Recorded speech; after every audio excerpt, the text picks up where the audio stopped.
Cumprimento os irmãos com a paz do nosso Senhor e Salvador Jesus Cristo. Aqui é o professor José Edmilson Júnior, da Assembleia de Deus em Vila Gomes. Estamos continuando nossa gravação de subsídios para a lição de número 10, tá?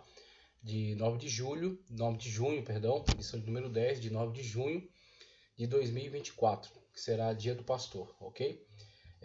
A lição cujo tema é Desenvolvendo uma Consciência de Santidade. Desenvolvendo uma Consciência de Santidade. Já trabalhamos aqui o texto áureo e a verdade prática no primeiro subsídio gravado, a leitura bíblica em classe, e agora vamos partir para depois da introdução, porque também já trabalhamos aqui o texto da introdução, ok?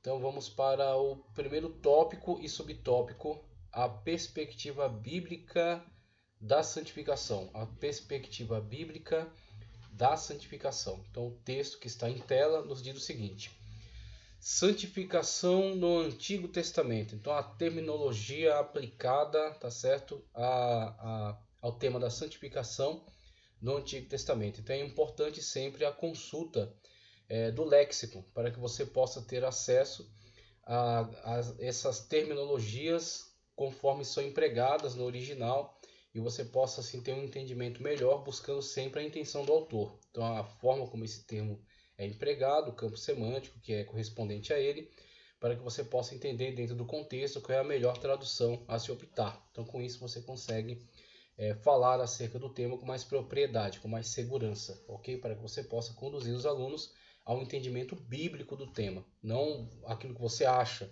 não aquilo que eu acho, tá certo? Mas aquilo que a Sagrada Escritura diz a respeito.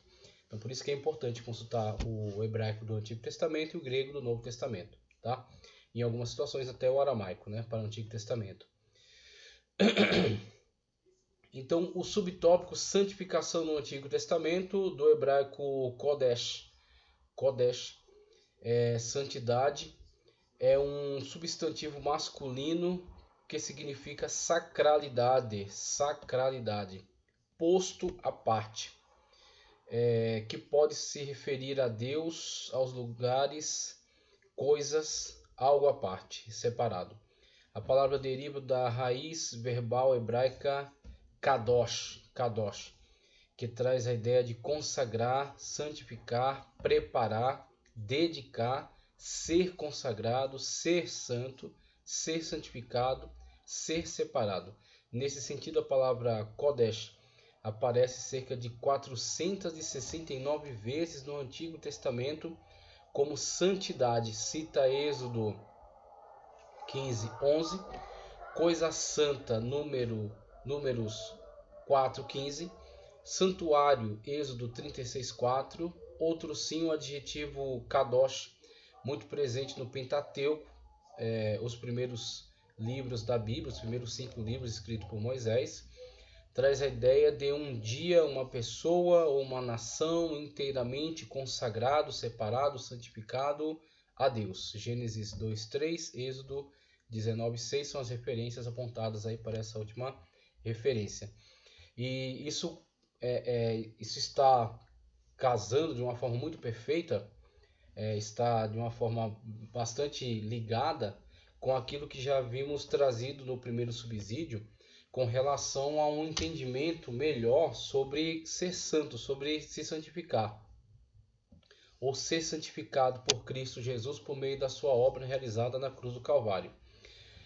Não é necessariamente se tornar uma pessoa excêntrica, porque muitas das vezes se constrói uma imagem mitológica com relação a pessoas santas, no sentido de serem pessoas isoladas, tá certo? Serem pessoas que muitas das vezes se excluem de uma vida em sociedade, tá certo? Um eremita, uma pessoa que se veste de uma forma toda especial e que fica à parte, né, separada da sociedade. Então, examinando a terminologia, você vê que não é necessariamente alguém que se isolou ou alguém que adota uma atitude excêntrica, mas é alguém que tem a noção plena de ser exclusivo, ok? De ser separado no sentido de não se misturar com quaisquer pessoas, não se misturar com quaisquer situações, mas estar plenamente consciente de que ele é propriedade exclusiva de Deus. Esse não se misturar não é não conviver. Você pode conviver com as pessoas sem necessariamente estar junto com elas nas suas ações, estar junto com elas nas suas atitudes. Então, muitas das vezes você vai conviver no trabalho, na escola, tá certo? Na faculdade, na família, na coletividade, tá certo? Da cidade. Você vai conviver com pessoas que não têm a mesma atitude, não têm a mesma visão de mundo, tá certo? Não têm a mesma fé. E você não necessariamente precisa desprezá-las para você se santificar. Você pode conviver com elas e você deve compartilhar a sua fé com elas, deve ser referência na vida delas, porque a luz tem que brilhar no meio das trevas, deve ser sal nesse mundo que está em decomposição. Você precisa interagir com elas sem ser influenciado por elas, tá certo?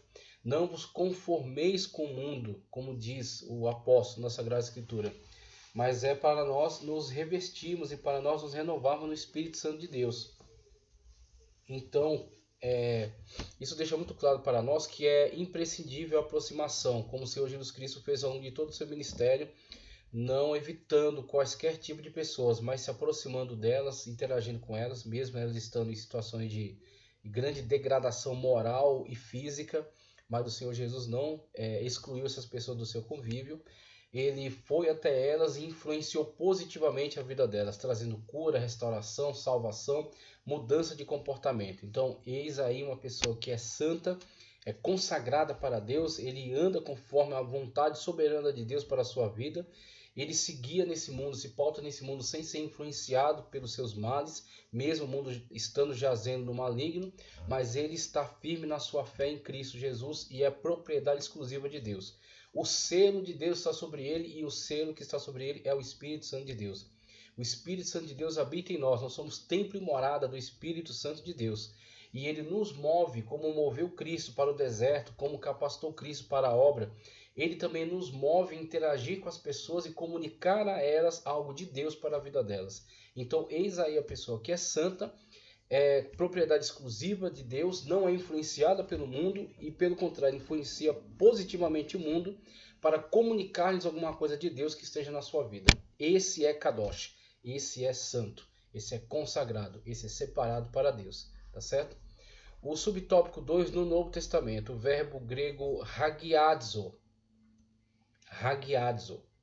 quer dizer santificar, traz a ideia de tornar santo, purificar ou consagrar, venerar, ser santo.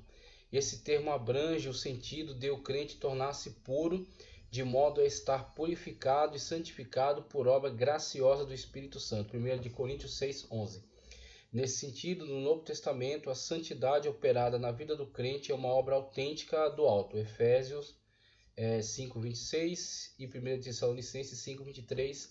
Essa ênfase foi importantíssima porque nos dá plena consciência de que o processo de santificação não é desencadeado por nós, mas é algo que vem do alto como graça de Deus. Então é o Espírito Santo de Deus que interage dentro do nosso coração, nos convencendo do pecado, da justiça e do juízo. E é o Senhor Jesus quem imputa sobre nós as suas obras. O seu sangue derramado na cruz do Calvário nos purifica de todo pecado e faz a expiação dos nossos pecados diante de Deus.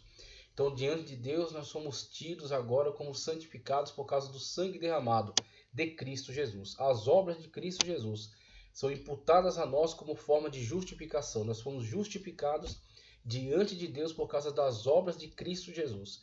Então, nós apresentamos diante de Cristo como escravos para a salvação. Tá certo? Para sermos participantes desta graça que ele nos comunica mediante a fé. Você crê, uma vez que você crê, você abre o seu coração, você abre a sua vida, você entrega a sua vida como holocausto, você se entrega totalmente para que Cristo faça essa obra extraordinária na sua vida, que é uma obra de mudança de consciência, né? A metanoia, e também uma mudança de comportamento. Aí entra a regeneração. Você agora é feito nova criatura em Cristo Jesus. Você tem agora uma nova forma de viver.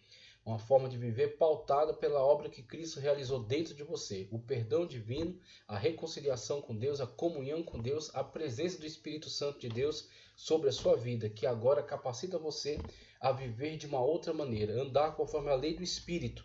Uma vez que o Espírito de Deus está em você e habita em você, e você é revestido dele, você anda conforme a lei do Espírito. O Espírito Santo de Deus está guiando você em todas as situações particulares, te dando sabedoria para fazer boas escolhas e que essas escolhas venham glorificar o nome de Cristo. Como o Senhor mesmo falou, aquele que me confessa diante dos homens, eu confessarei diante do Pai e dos santos anjos. Então, confessar a Cristo é você demonstrar de uma forma muito clara que Cristo está na sua vida, que está presente em todas as suas ações, que está constante no seu pensamento. Não vivo mais eu, mas Cristo vive em mim, como afirma o apóstolo Paulo. Então temos aí a santificação, desde o Antigo Testamento o Kodesh, tá certo? O Kadosh, e o Novo Testamento Hagiadzo, como é colocado aí, tanto uma questão de você ser exclusivo, separado para Deus, como Israel era dentre as nações, como esse processo ser desencadeado pelo próprio Deus na nossa vida.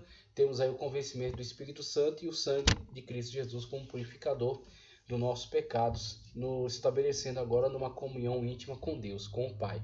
Então temos acesso direto ao Pai através de Cristo Jesus, o único mediador entre Deus e os homens. Então, a partir disso temos uma nova natureza, uma nova vida. Eis aí a santificação. Eis aí o ser santo. Ser santo é andar com Deus nessa terra, como Enoque andou. Enoque andou com Deus nessa terra e não foi achado mais entre os homens. É andar com Deus como Noé andou. O único justo que foi encontrado por meio de quem Deus trouxe aquele livramento, aquela salvação, que foi a arca. Então andar com Deus é isso. É andar pautado na referência que é Cristo Jesus. Em vez de buscar as pessoas de seus defeitos como exemplos, você está buscando referência somente em Cristo Jesus, caminhando nesse mundo em obediência à vontade soberana de Deus, como o Senhor Jesus Cristo fez na sua vida, tá certo? Então temos aí as importantes terminologias que são empregadas para santificação. O terceiro subtópico, a santidade exigida pela palavra. A santidade exigida pela palavra. Veja só o que nos diz. Em nossa jornada cristã rumo ao céu, a palavra de Deus exige santidade. Veja, a palavra de Deus exige santidade em todas as áreas da nossa vida. Isso porque a palavra da verdade nos santifica, conforme o Evangelho de João 17:17. Desse modo, o crente em Jesus não pode ter compromisso com um comportamento pecaminoso, não pode ter compromisso com um comportamento pecaminoso, visto que em sua lida diária ele tem um compromisso de buscar um estilo de vida santo, pois sabe que sem ele buscar um estilo de vida santo, pois sabe que sem ele não podemos ver o Senhor, sem buscar, sem estar vivendo de acordo com esse padrão de vida, esse novo comportamento em santificação, não poderá ver o Senhor, tá certo? Então, aqui eu acredito que já é o final desse pequeno texto, aí depois ele passa já para o tópico 2, com seus subtópicos. Neste momento estaremos analisando apenas este tópico, perdão, ele vai passar para o 2, estamos analisando o 1, então neste momento apenas analisaremos o 1. Deixa eu ver aqui se dá tempo, eu já encaixar a análise do 2. Deixa eu ver, eu acho que é possível, não é tão... Acho que eu vou analisar também o 2 aqui, tá certo? Analisar também o 2 e a gente encerra a aula. Vamos lá. A santidade exigida pela palavra, conforme a gente havia lido, demonstra de uma forma muito clara para nós que a palavra de Deus é a bússola, é a regra de fé e prática, tá certo? Cristo disse, vós já estáis limpos pela palavra que vos tenho falado. Então a palavra de Deus são como águas purificadoras que quando você tem contato com elas, entram em você e purificam a sua mente e substituem tudo aquilo que era um pensamento pecaminoso e destrutivo por algo que venha da parte de Deus como revelação. A palavra de Deus é a revelação da vontade de Deus para nós. É imprescindível que nós nos alimentemos da palavra constantemente, diuturnamente. Nem que seja o mínimo, mas que você se alimente da palavra. Porque através dela, por meio dela, o Espírito Santo de Deus comunica a você verdades celestiais, que vão pautar a sua vida, lâmpada para os meus pés, para decisões do dia a dia. É a tua palavra, a palavra de Deus lança luz sobre as decisões do dia a dia, sobre o que fazer hoje, o que fazer de acordo com esse momento. E também é luz para o meu caminho, é lâmpada para os meus pés, como diz o salmista, e é luz para o meu caminho, para decisões a longo prazo, para grandes projetos, grandes realizações, pautados na Sagrada Escritura, na palavra de Deus. Então você vai poder ter segurança para caminhar com Deus nessa terra por meio dessa bússola. Essa bússola que é a palavra de Deus, a vontade revelada de Deus por meio da Sagrada Escritura, tá certo? Então isso é muito certo e ele coloca aqui de uma forma muito inteligente que é para todos os aspectos da vida. As pessoas geralmente separavam essa questão, isso aqui é minha vida eclesiástica, isso aqui é minha vida secular. Quando na verdade essa separação não faz sentido para um cristão, porque da mesma forma como o Senhor o salva por completo, ele deve também refletir a salvação de Cristo Jesus na sua vida por completo. A salvação deve refletir em tudo, nos seus negócios, no seu relacionamento pessoal, nas suas amizades, no seu trabalho, nos seus estudos. Em tudo deve refletir a presença de Cristo Jesus, que é a santificação de Deus sobre a sua vida. Então você pertence a Cristo Jesus, você é dele, você é consagrado a ele, tá certo? E uma vez que você é consagrado a ele, tudo que é relacionado a Cristo Jesus, a honra e glória do seu santo nome deve estar presente na sua vida, em todo o seu cotidiano, em todas as suas situações. Assim, nós temos essa verdade. Olhar para a Sagrada Escritura, tomar ela como referência e viver ela em todos os aspectos da sua vida. Deixa eu ver aqui, controlar o tempo. Na verdade eu vou encerrar, porque se eu tentar me prolongar aqui, eu vou ter que comentar muito rapidamente, tá? Então eu vou encerrar por aqui, porque aí dá para ficar um vídeo com qualidade. O vídeo é curto, é fácil de você assistir. E da próxima eu vou comentar aqui, ó, o tópico 2, subtópico 1, 2 e 3, tá? Então brevemente a gente vai lançar aqui o comentário sobre o tópico 2, a santificação e seus estágios. Por enquanto eu encerro por aqui. Que Deus continue te abençoando em Cristo Jesus. Aqui é o professor José Edmilson Júnior, da Assembleia de Deus, em Vila Gomes. Venha visitar a partir das 8 horas da manhã do domingo, oração. A partir das 9, aula de Escola Bíblica Dominical. Rua Thomas Lupo, 17. Muito obrigado, fique com Deus.